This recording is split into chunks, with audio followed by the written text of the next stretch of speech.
Hello everyone, it's Nina and welcome back to my channel. Today we are going to be doing a staple in the Lolita community, which is an annual wardrobe post. This is a different view than how I normally set up my videos. Usually I am facing this way so that I get the natural lighting. But behind me is my entire wardrobe, both my normie everyday wardrobe as well as all my Lolita pieces.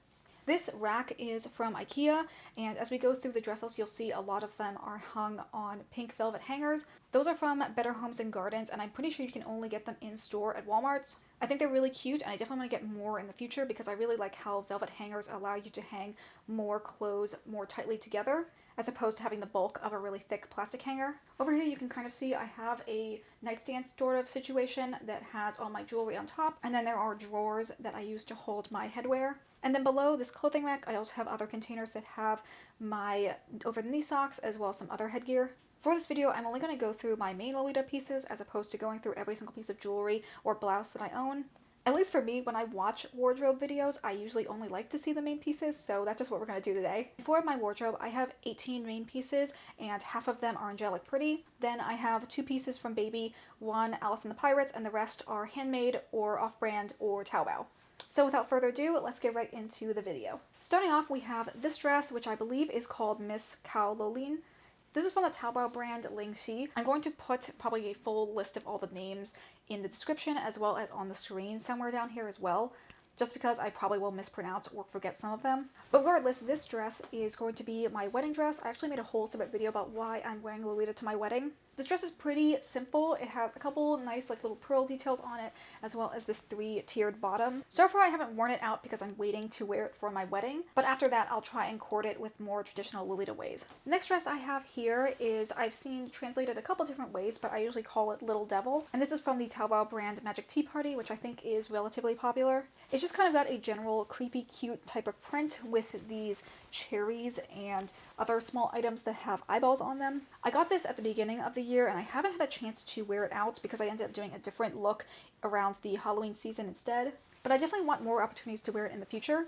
It's definitely a very unique piece in my wardrobe and very different than a lot of my other ones, but it has a similar color scheme at least because I usually pair white, black, and red together. This next dress is Rosette Collection by Angelic Pretty. I got this, I believe, from the Angelic Pretty USA website when it first released. I used to wear this all the time. It was one of my main dresses I wore just like out every day in college. I really like it because I think the neckline is relatively simple, but it has a lot of really beautiful colors in the border print. And I should have mentioned this before, but you'll notice with all of my dresses, I usually take off most of the like removable ribbons and things that they come with. So this came with a sash as well as another ribbon right at the neckline. I did a quarter-me video on this of just one of the ways I usually pair it. I'd love to do more videos with this in the future because I really do like this design a lot. This next dress is Dreaming Present by Angelic Pretty. This dress I got this year after I saw it come up on Lace Market. I'd wanted this print for a while, but I just wasn't sure which colorway I liked the most. I ended up going for this one because even though it is a Christmas print and I love Christmas prints, this is the one that probably looks the least Christmassy. It just kind of has a general tea party type of vibe in this lighter colorway. This dress I'm actually really surprised, but it's gotten a lot of use this year. This one just really hits the balance between classic and sweet that I really strive for. So I'm able to wear a lot more cutesy pink sweet accessories with it not looking too over the top. It just fits my comfort zone really well, and I really like the overall print and look of this dress.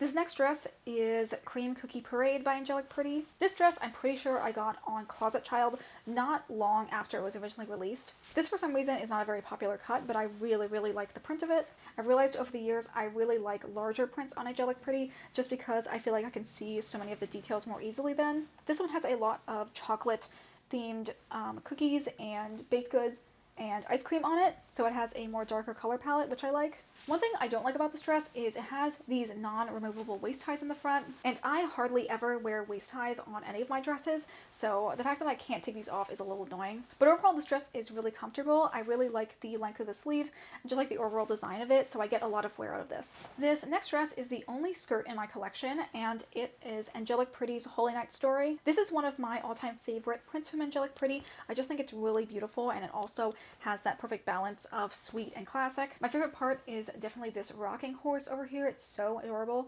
I'm just a big fan of rocking horses as a design motif, and I think this one is particularly cute. This skirt actually is a little bit too small for me. I can't fully do up the waistband part, but because it's a skirt, I can just wear a blouse that kind of goes over the waistband section and it doesn't necessarily matter. I really do love the other cuts of this. I think that the switching JSK is really, really beautiful, but it's just a little bit too small for me. So I'm happy to have the print in this skirt version instead. I also like that this pink is a very dark pink. It's a bit more muted and not as over the top as a traditional sweet printed pink colorway would be. The next dress I have here is Dolly Dot by Angelic Pretty. I got this in the original USA release and I'm really, really happy with it. It's definitely one of my most worn dresses ever. It has a really simple print of just these flocked velvet polka dots with these hearts that say Angelic Pretty on them. Overall, it's just really, really comfortable. Another thing I really like about this is the length of the bodice. I'm a big anti of the recent trend of kind of like the rising waistlines in Angelic Pretty's prints. But this one, even though the bib part only goes up to like the middle of my torso, there's this extra piece down here that hits closer to my waist. So I just think it's overall very flattering. This next piece is a dress that I actually made this year and made a video on. This is my Mimi Itachi inspired one piece. I had a lot of fun making this. I haven't had a chance to wear it out besides that video, but I hope in the future I can both wear this as a piece to cosplay Mimi when cons come back, as well as something I can get more daily wear out of. I'm just really overall happy with the construction and the look of it, and I can't wait to have more of an opportunity to make more Lolita pieces myself in the future. This next piece is Noble Collection by Angelic Pretty. This piece I did an unboxing for, as well as a cord with me showing different looks that I've done with it. This print is relatively unpopular, but it's actually grown to be one of my favorite dresses in my collection. Again, I really like the large overall print of it and all of the details that are in the print itself. I also really, really like the neckline, even though there's this giant removable bow. I think like just the overall shape of it, having not too many details, makes it really good for daily wear. I often wear this just without a blouse or with a cardigan over top, and I think it looks really cute. And I also really like this kind of more unique seafoam green color as opposed to a traditional mint. It again adds to making the dress be overall more subtle and just lets the print more speak for itself. This next dress is Drosselmeyer's Wonderbox by Alice and the Pirates. This is another Christmas print with a big rocking horse on it. This dress very tragically has lost a button. I'm pretty sure I lost it at my friend's old apartment, so there's no chance I'm ever going to get it back. But I'm hoping I can find a replacement button to go there instead. I kind of have a love-hate relationship with this collar situation. I think it's really, really cute, but I don't really like it when a blouse underneath also has a Peter Pan collar, so I kind of can only wear this with blouses that have more of a standing collar, which does limit some of my cord options with this. But I do really like the overall color palette with this tartan print as well as the border print, so it does get a lot of wear. This next dress is the most traditional sweet dress in my collection, and this is Sugar Rose Cake by Baby the Stars Shine Bright. I want to eventually do a cord with me video on this, kind of showing how I would wear a more traditional sweet dress. The print on this is a little bit faded. It's quite an old print. I think it is probably the oldest piece I have in my collection. I got this secondhand at a Closet Child when I was in Japan, and it was very, very inexpensive. It actually has been quite heavily altered by the previous owner and does have some stains on it. But luckily, because of those alterations, it makes it a lot more comfortable to wear. This is usually one of the dresses I give to other people when I want them to experience what it's like to wear Lolita, just because it really gives them that full sweet Lolita OTT fantasy. I'm hoping in the next year I can find more occasions in the spring and summertime that I can wear this out at. We're now at the section of my wardrobe where I would be talking about this dress, which is my newest dress to my collection. This is Memorial Tea Museum by Angelic Pretty. This dress and print is relatively unpopular. I got it off the USA website without any issues, but I think this dress and print is really, really cute. I got the blue colorway because I really liked the more dusty blue coloring as opposed to it being a really bright sax color. And I just think all the details of the print are so adorable. I love that all of the tea boxes are named after other Angelic Pretty prints. And I also like that it's a kind of unique take on a tea themed dress, with it being more of a focus on the tea and the tea boxes themselves as opposed to like the teacup. I also really like the layout of the bodice area with this like bib area again. I did kind of like a basic quick cord for today since I just got it, but I definitely can't wait to try and experiment with this more in the future. And it's relatively comfortable, so I definitely think it's going to get a good amount of wear in my wardrobe. This next dress I have is kind of hung awkwardly. but this is Mary Bunny by Angelic Pretty. This is the dress that got me back into Lolita in 2016 after being just like an admirer from afar for very many years. And it was specifically the OP in blue. I just really love the blue colorway most of all. I just love the way that it blends with the wine and the other colors of the print. I have owned this dress now in 3 different cuts and 3 different colorways, but since the blue is my favorite and the OP no longer will fit me, I decided to just keep the JSK version. I definitely would like to get more of the pieces that came with this print, like the tights and the little mini hat. This dress, unfortunately for me, I think is a little bit too over the top in the bodice area for me to wear it very often for daily wear, but that just means that I save it for more special occasions and go more all out with it when I decide to court it. I just really, again, love this print, and I hope that I can find more prints in the future that kind of match the level of love I feel for this and like the need that I had for this to be in my wardrobe. Next dress is also hung awkwardly, but this is the Melty Royal Chocolate Low Waist JSK in Bitter.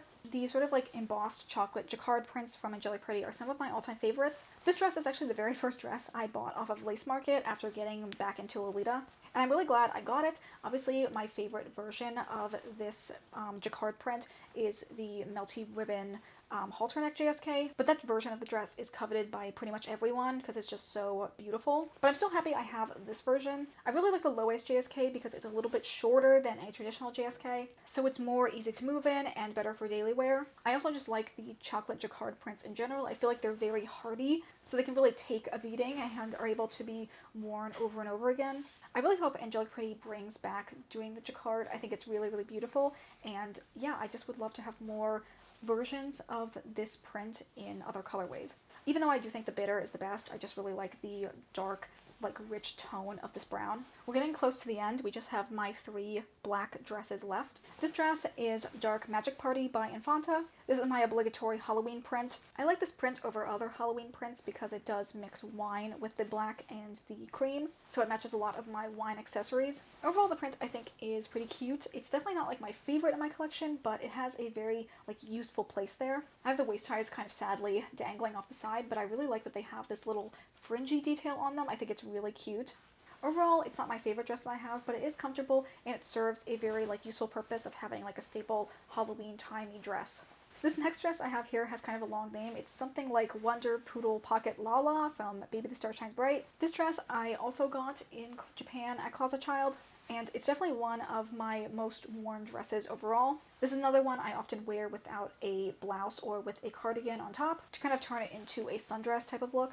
I really like the details of this print, like the little baby printed sandwich cookies on it, so you can wear more like sweets themed accessories with it, but then it has the main print of the poodles with the presents on the bottom. This dress is also quite comfortable. I really enjoy wearing it. Overall, I really do like this dress. I have worn it quite a lot, and I really like that it serves a good place in my wardrobe of having this dark color scheme, but also having overall very sweet motifs. And the last dress in my wardrobe is this one from, I believe, Shinosuke Sakuya or Shimosuke Sakuya, but it's called Whisper of the Stars. And this is a black chiffon JSK with this kind of overall glitter print of constellations and stars.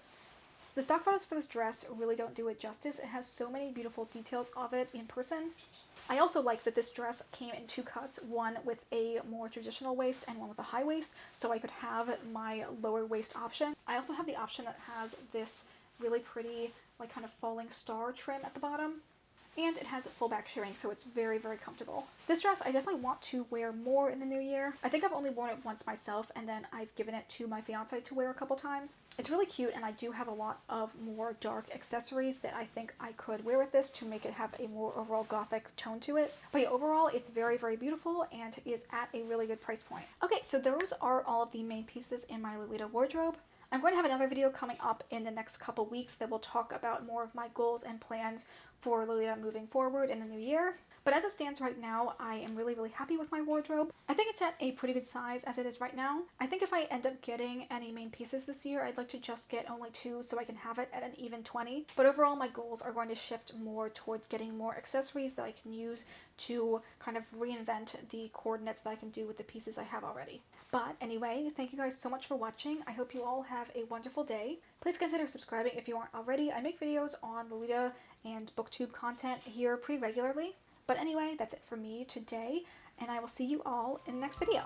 Bye!